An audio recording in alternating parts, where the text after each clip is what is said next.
કચ્છના માંડવીના જખણિયા માર્ગ પર ગમખ્વાર અકસ્માતની ઘટના સામે આવી છે। કાર અને બાઇક વચ્ચે અકસ્માત થતા બે યુવકોના મોત નિપજ્યા।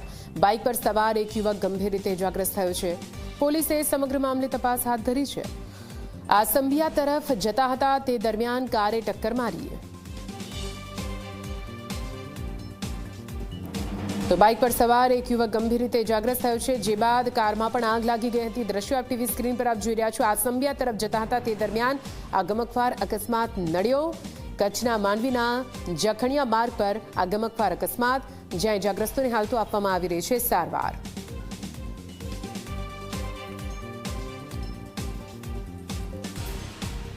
તો સતત અકસ્માતોની ઘટના વધી રહી છે। હવે કચ્છથી અકસ્માતના મોટા સમાચાર સામે આવી રહ્યા છે। અકસ્માત બાદ કારમાં આગ લાગી ગઈ હતી। કચ્છના માંડવીના જખણિયા માર્ગ પર અકસ્માત સર્જાયો છે, જ્યાં બે યુવકોના ઘટના સ્થળે કરુણ મોત નિપજ્યા। કાર અને બાઇક વચ્ચે અકસ્માત થયો હતો। બે યુવકો મોતને ભેટ્યા છે। અન્ય ઇજાગ્રસ્તો જેમને સારવાર માટે હોસ્પિટલમાં લઈ જવામાં આવ્યા છે। આ દ્રશ્યો જોઈને આપણે અંદાજો લગાવી શકીએ છીએ કે આખરે જોરદાર ટક્કર, ગમખ્વાર અકસ્માત કેટલો ગમખ્વાર હતો, જેના કારણે કારમાં પણ આગ લાગી ગઈ। કાર બળીને ખાખ થઈ ગઈ છે। બે યુવકોના મોત નિપજ્યા છે। એક યુવક જે ગંભીર રીતે ઇજાગ્રસ્ત થયો છે, તેમને સારવાર માટે હોસ્પિટલમાં લઈ જવામાં આવ્યા છે। પોલીસ પણ ઘટના સ્થળે પહોંચી છે અને પોલીસે પણ તપાસ હાથ ધરી છે કે આખરે કયા કારણથી, કોની ભૂલના કારણે અકસ્માત સર્જાયો છે।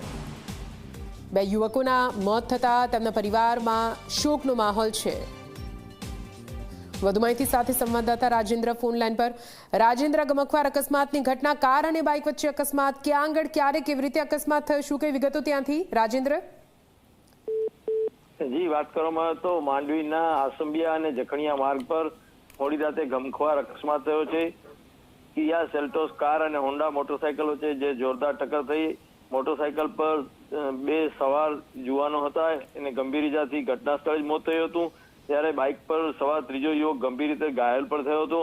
મોડી રાતે બનેલી દુર્ઘટના બાદ બાવળોની જાળીમાં ઘૂસી ગયેલી કાર પણ આગમાં ખાખ થઈ હતી। કોળાઈ પોલીસે ઘટના સ્થળે દોડી જઈને તપાસ હાથ ધરી હતી।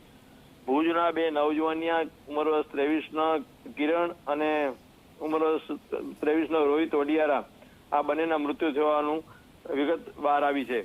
જી બિલકુલ, આભાર પૂરી માહિતી માટે।